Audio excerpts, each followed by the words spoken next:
Chaque compte sur SharePoint ou plus globalement Microsoft 365 vous permet de préciser de manière très spécifique certains des réglages qui sont associés à votre profil. Pour cela, vous vous rendez au niveau de la vignette qui représente vos initiales ou votre nom en haut à droite et vous sélectionnez Afficher le compte.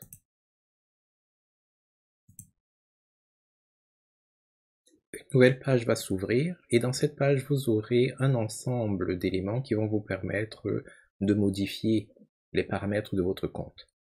Par défaut, vous allez être dirigé vers la vue d'ensemble, c'est cette page-ci, où vous avez une sorte de tableau de bord qui vous permet d'afficher votre vignette, votre nom, les informations de contact comme l'adresse courriel, le numéro de téléphone, mais vous avez également des raccourcis ou alors des sections pour les informations de sécurité, la gestion du mot de passe, vos paramètres de confidentialité, la gestion des périphériques, c'est-à-dire les ordinateurs ou les appareils, tablettes ou téléphones mobiles à partir desquels votre compte est ou s'est connecté, les différentes organisations auxquelles vous appartenez, parce que par défaut, vous travaillez dans une organisation, mais il se peut que dans le cadre d'échanges avec d'autres entreprises, on vous donne des accès particuliers. Ça fait que d'un point de vue technologique, vous appartenez à ces moments-là à différentes organisations, y compris la vôtre. Et puis, les différentes connexions, c'est-à-dire chaque fois que un compte, en fait, chaque fois qu'un ordinateur, un appareil s'est connecté avec votre compte. Donc, ça peut vous permettre de voir un peu si vous avez été, si vous vous êtes fait pirater. Donc ici, c'est le tableau de bord qui est disponible à partir de la vue d'ensemble. Mais vous pouvez maintenant aller plus en profondeur et examiner chacun de ces modules individuellement. Soit vous cliquez sur les zones qui sont disponibles dans le tableau de bord, soit vous vous servez de la navigation qui se situe dans votre coin gauche. Donc information et sécurité, périphérique, périphérique, mot de passe, ainsi de suite. Donc tout ce que vous voyez ici à gauche, c'est pas mal ce que vous retrouveriez ici, là, au centre. Alors les informations de sécurité, de quoi il est question? On va cliquer dessus. Si vous voulez changer les informations, vous cliquez dessus.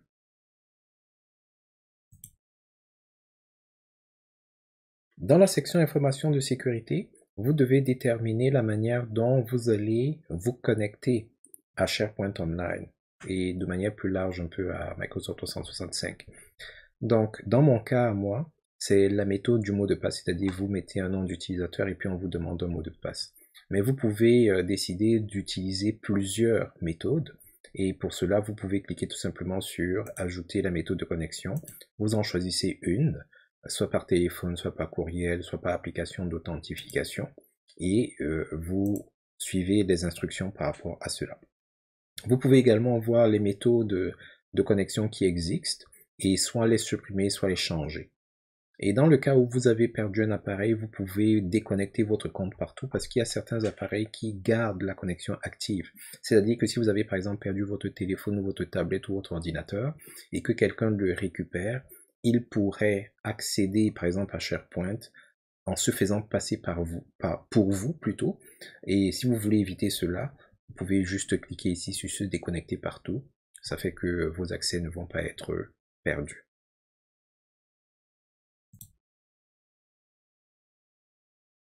La section périphérique, quant à elle, va vous présenter l'ensemble des appareils à partir desquels vous vous êtes connecté. Donc, si on vient ici, et on prend gérer les appareils,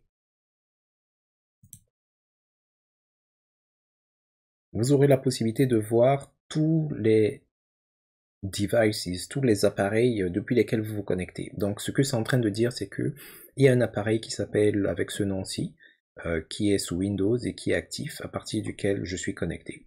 Si j'étais connecté en même temps peut-être sur un téléphone mobile ou peu importe, ces autres appareils seraient affichés là.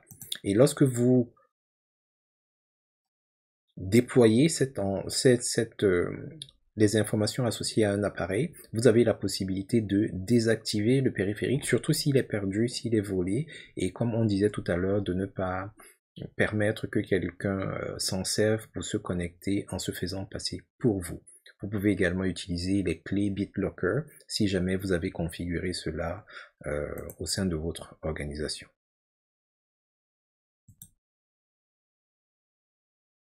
Les mots de passe, si jamais vous voulez les changer pour votre compte Microsoft, il vous suffit de vous diriger dans la section mots de passe. Ici, il n'y a vraiment rien d'extraordinaire. C'est exactement comme vous le feriez dans la plupart des autres applications. Il vous suffit de définir le nouveau mot de passe puis de le confirmer. Et dès que vous allez valider, de préférence, vous vous déconnectez complètement et vous vous reconnectez pour que l'utilisation de votre nouveau mot de passe soit effectif. En ce qui concerne la section des organisations, elle va vous permettre de voir toutes les organisations auxquelles votre compte, c'est-à-dire l'adresse courriel avec laquelle vous vous connectez, toutes les organisations auxquelles cette adresse est reliée.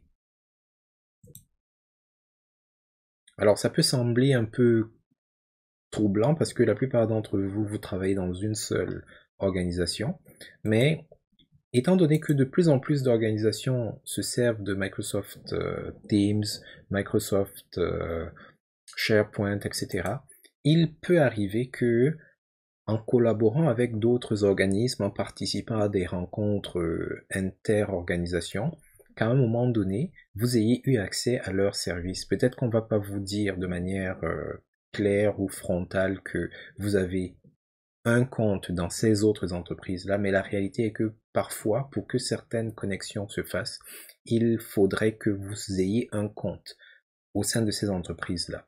Donc lorsqu'on dit que vous appartenez à une autre organisation, c'est ce que l'on veut dire en général. Sauf si bien entendu vous avez des contrats formels avec ces différentes organisations. Dans tous les cas, lorsque vous arrivez dans la section organisation de votre compte, vous aurez la possibilité de voir toutes les organisations auxquelles votre compte est associé.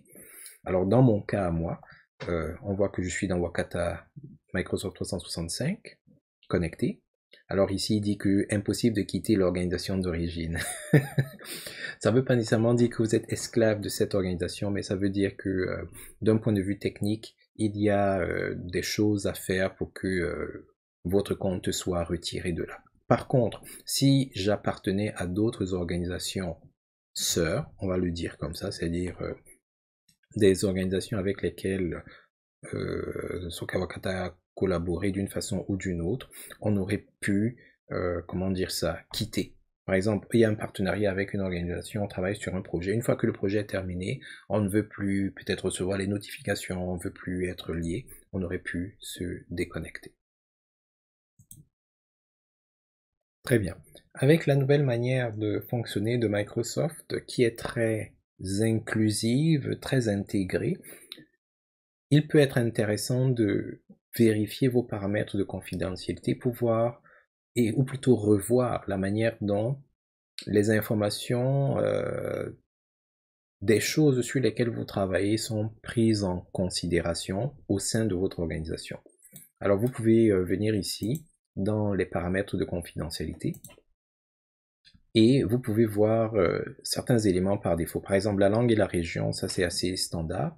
Par contre, ça peut être pertinent de réajuster cela si jamais vous avez l'impression que votre interface ne se comporte pas exactement comme vous vous attendiez à ce qu'elle se comporte. Par exemple, ici là l'interface est en français, donc c'est correct. Mais si je ne voulais pas que ce soit en français, j'aurais pu changer. Parmi certains des réglages qu'on peut examiner, il y a celui de la traduction, translation, suivre la langue par défaut, me demander avant de traduire. Alors c'est des choses qui peuvent se passer si vous êtes sur un site web qui est dans une langue autre que celle de votre interface. Alors parfois il y a des boîtes de dialogue qui apparaissent. Par exemple, si je viens ici, vous voyez par exemple ici le nom, c'est My Sign In. Ça veut dire que le site de base, en arrière-plan, il est en anglais. Ok? Et attendez un peu. Si je fais ceci, alors vous voyez cette boîte de dialogue qui apparaît. qui essaye de traduire, c'est parce que le titre de la page, ou plutôt la page elle-même, elle est véritablement en anglais, et tout ce qui apparaît ici, là, c'est des traductions qui sont faites parfois au niveau du navigateur, mais parfois également au niveau de l'intelligence artificielle, si vous voulez, de Microsoft. Donc vous pouvez paramétrer la manière dont les traductions se font. Dans certains cas, il peut être intéressant de laisser le site web dans sa langue d'origine, et de ne traduire que suivant les besoins, ou alors de traduire automatiquement. Mais dans tous les cas, vous pouvez modifier ces paramètres ici, là. Vous avez les formats régionaux, les fuseaux horaires, qu'il est également important de configurer correctement. Au niveau de la confidentialité, vous avez la possibilité de voir comment est-ce que les différentes informations que vous laissez, que vous éparpillez pendant votre travail sur SharePoint et autres, sont prises en compte. Donc vous avez les options de données par rapport aux recherches Microsoft, par rapport à la recherche de contacts, par rapport aux interactions avec Copilot. Vous pouvez les supprimer de l'historique si vous ne voulez pas qu'elles restent plus longtemps au sein de l'entreprise. L'utilisation des services également, vous pouvez en faire pareil. Les notifications de l'organisation, vous pouvez décider de les afficher ou pas. Les notifications associées à Microsoft, les préférences de contact. Alors vous pouvez décider de vous abonner aux lettres d'information des produits Microsoft. Suivant ce dans quoi vous travaillez au sein de l'entreprise, ça peut être pertinent. Parce que par exemple Microsoft, ils sont très actifs, parfois ils sont même un peu trop dispersés, avec plein de nouveautés, de nouveaux produits, etc. Donc ça peut être intéressant. Et si vous êtes administrateur, vous avez des préférences de contact que vous pourrez spécifier ici. Et ça vous permet de leur demander de vous envoyer des informations sur les offres Microsoft 365. Ça également, c'est très pertinent parce que les options tarifaires, ça varie beaucoup chez Microsoft.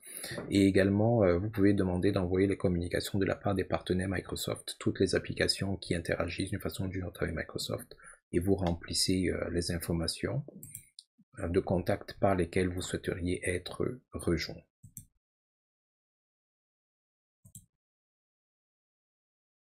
Nous avons également la section des connexions qui vous permet de passer en revue les activités récentes faites avec votre compte. Ça peut être très important si vous avez l'impression d'avoir été piraté ou si vous avez perdu un appareil, un ordinateur.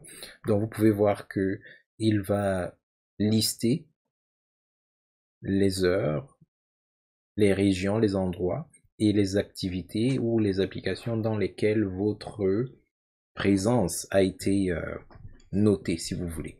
Et vous aurez la possibilité, si vous ne reconnaissez pas l'emplacement d'où a eu lieu la connexion, vous pourrez le signaler, vous déconnecter et poursuivre avec éventuellement d'autres investigations.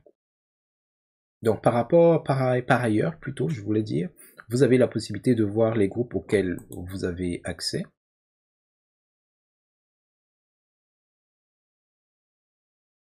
Excusez-moi.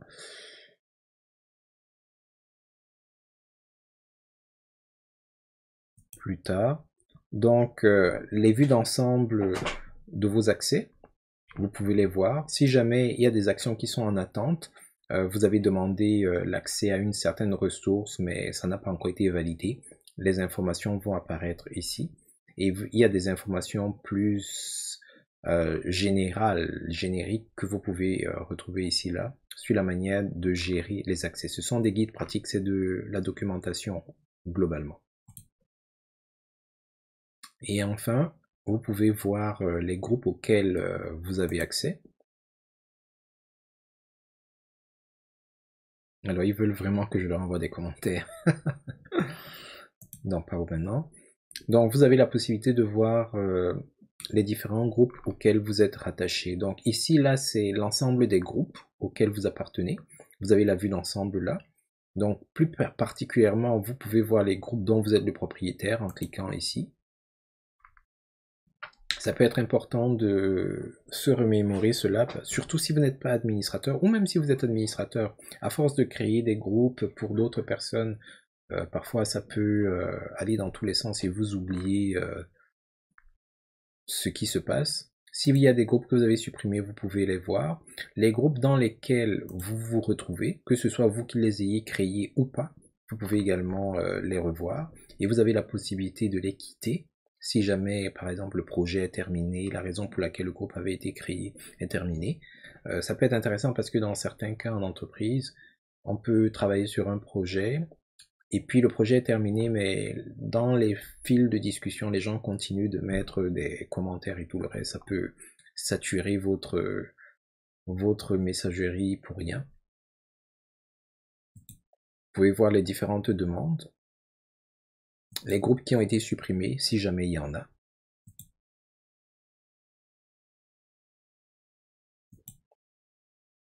Vous avez également les applications auxquelles vous avez droit, mais on reviendra dans une autre série là-dessus. Et vous avez la gestion de vos accès.